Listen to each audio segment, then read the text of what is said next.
உலகத்தில் தன்னை விட மிகவும் உயர்த்தி வைக்க எங்களுக்காக உழைக்கும் ஆசிரியர் அவர்களுக்கு எனது முதற்கண் வணக்கம். வருங்கால தேவைகளே, எதிர்கால மேதைகளே, என் சகோதர சகோதரிகளே, உங்களை வணங்கி பேச போகிறேன் என் தலைப்பில் இறங்கி இன்று நான் உங்கள் முன் உரை நிகழ்த்த வந்துள்ள தலைப்பில் ஆசிரியர்கள் சிறப்பும் அவர்கள் போதிக்கும் கல்வியின் சிறப்பு பற்றியே உங்கள் முன் உரை நிகழ்த்த வந்துள்ளேன். அறியாமை இருளை நீக்கி அறிவென்னும் ஒளி விளக்கை ஏற்றி நம்மை ஒவ்வொரு நாளும் ஒரு நல்வழியில் அழைத்துச் செல்லும் ஆசிரியர்களுக்கு ஆசிரியர் தின வாழ்த்துக்களை கூறிக்கொள்கின்றேன். எழுத்தறிவித்தவன் இறைவனாவான் என்ற வாக்குப்படி நமது ஆசிரியர்கள் இறைவனுக்கு சமமாக கருதப்படுகின்றனர். அவர்களின் அனுபவமும் அறிவு கடல்களும் இறைவனது புகழை விட மென்மேலும் உயர்ந்தது. அவ்வாறு ஆசிரியர்கள் தினம் செப்டம்பர் 5ஆம் தேதி கொண்டாடப்பட்டு வருகிறது. இதற்கு காரணம் இருக்கிறது. நமது இந்தியாவின் இரண்டாவது குடியரசுத் தலைவரான டாக்டர் ராதாகிருஷ்ணன் அவர்களை பிறந்த நாள் தான் நாம் ஆசிரியர்கள் தினமாக கொண்டாடி வருகிறோம். அவர் சொன்ன கூற்றுத்தான் இன்றைய ஆசிரியர் தினமாக கொண்டாட வழிவகை செய்தது. தன்னுடைய பிறந்த நாளை தனித்துவமாக கொண்டாடுவதை விட ஆசிரியர்கள் தினமாக கொண்டாடுவதே எனக்கு பெருமை சேர்க்கும் என்றார் அந்த மாமனிதர். அவரின் அந்த வார்த்தை எதற்காக கூறப்பட்டது என்று யாராவது சிந்தித்தீர்களா? அவரின் அந்த வார்த்தை அவர் ஆசிரியராக பணியாற்ற பிறகுதான் இந்திய ஜனாதிபதியாக ஆனார்.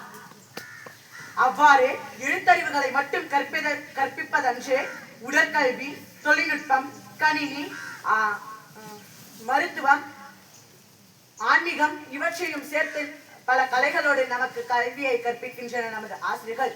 வையத்துள் வாழ்வாங்கு வாழ்பவன் வானுரைக்கும் தெய்வத்துள் வைக்கப்படும் என்ற ஐயா வள்ளுவனின் வாக்குப்படி அந்த அறிவு கடல்களும் அனுபவங்களும் நிறைந்த அந்த ஆசிரியர்களின் புகழ்கள் இறைவனுக்கும் மேலாக கருதப்படுகிறது. அவர்களின் ஒவ்வொரு அனுபவங்களும் நமக்கு கூறப்படும் பொழுது அவற்றை உற்று நோக்கி நம் வாழ்க்கையில் கடைபிடிக்க வேண்டும் என்பதை நான் உங்களிடம் கூறிக்கொள்கின்றேன். சரி, ஆசிரியர்களை பற்றி பார்த்துவிட்டோம். அவர்கள் போதிக்கும் கல்வியை பற்றி சற்று உலாவி வரலாம். உலகத்திலே சிறந்தது எது? உருவமே இல்லாதது எது? ஒவ்வொரு நாட்டிலும் ஒவ்வொரு வீட்டிலும் ஒளி விளக்கை ஏற்றி வைக்கும் மூன்றெழுத்து வார்த்தை எது? கல்வி. அந்த மூன்றெழுத்து வார்த்தை தான் நம் தலையெழுத்தையே மாற்றக்கூடியது. கல்வி இல்லையேல் காரியமில்லை, காரியம் இல்லையேல் ஊதியமில்லை, ஊதியமில்லையேல் நம் வாழ்க்கை சாத்தியமில்லை என்பது வெறும் 6 எழுத்து கவிதை. ஆனால் அந்த கவிதையில் நமது வாழ்க்கை முழுவதும் அடங்குகிறது. கல்வியை கற்று வாழ்க்கையில் வேலைக்கு சென்று சம்பாதித்து தன் வாழ்க்கையில் உயர வேண்டும் என்பதே இந்த 6 வரி கவிதையின் மூலம் சொல்லிக் கொள்கின்றேன். இந்தியா இந்த உலகத்திலே மிக பெரிய கோட்டீஸ்வரனுக்கே மகனாக பிறந்தாலும் பள்ளிக்கூடத்தில் வந்து தான் பாடங்களை கற்பிக்க வேண்டும். அது மட்டுமின்றி அவர்கள் பெற்றோர்கள் சேர்த்து வைத்த செல்வத்தாலும் சொத்தாலும் அவன் கல்வியை கற்க இயலாது என்பதே இங்கு குறிப்பிடத்தக்கது. கற்க கசடர கற்பவை கற்றப்பின் நிற்க அதற்கு தக என்பது ஐயா வள்ளுவனின் வாக்கு. இந்த வாக்கில் ஒரு ஆச்சரியம் உள்ளது. என்னவென்று யாராவது அறிந்தீர்களா? இவற்றில் ஒரு எழுத்திற்கு கூட துணைக்கால்கள் இல்லை. அதுபோல நாமும் ஒவ்வொன்றையும் கசடர கற்று ஆராய்ந்து நம் வாழ்க்கையில் யாருடைய துணைகளும் இல்லாமல் உயர வேண்டும். இவ்வாறு வரலாற்று புத்தகங்களை புரட்டி பார்த்தால் புத்தகங்களினால் தங்கள் வாழ்வில் உயர்ந்தவர்கள் ஏராளம் ஏராளம் ஏராளம் என்று சொல்லிக்கொண்டே செல்லலாம். அவ்வாறு எனக்கு தெரிந்தவர்கள் குட்டையான நெப்போலியன் சிறை சென்ற போதும் தன்னுடன் 3000 புத்தகங்களை வைத்திருந்தாராம். பாரசீகத்தில் இருந்து இந்தியா வரை மாவின் அலெக்சாண்டர் படையெடுத்து வர காரணம் கல்வி அறிவும் இந்தியாவில் இருந்த செல்வ வளங்களும் தான். ஒரு நூலகம் திறக்கப்படும் பொழுது 10 சிறைச்சாலைகள் மூடப்படுகிறது என்றார் நமது தேசத்தந்தை மகாத்மா காந்தி. இவற்றில் ஒரு அர்த்தம் உள்ளது. அதாவது ஒரு நூலகம் திறக்கப்பட்டு அவற்றில் மாணவர்கள் அனைவரும் கற்று சென்று உலக அறிவை பெற்று தீமைகளை ஒழித்து நல்வழிகளுக்கு வழிவகை செய்ய வேண்டும் என்பதை அவர் குறிப்பிட்டுள்ளார். நாம் பயன்படுத்தும் வெள்ளைத்தாளுக்கு 2 இடங்களில் மதிப்புண்டு. ஒன்று பணமாக அச்சாக்கும் பொழுது, மற்றொன்று புத்தகங்களாக மாறும் பொழுது. புத்தகங்களில் உள்ள தாள்கள் வெறும் தாள்கள் அல்ல, நம்மை சரியான பாதையில் வழிநடத்தி செல்லும் கால்கள். அந்த கால்களால் நமக்கு நமது ஆசிரியர்கள் கிடைத்துள்ளனர் என்பது எனக்கு பெருமையாக உள்ளது.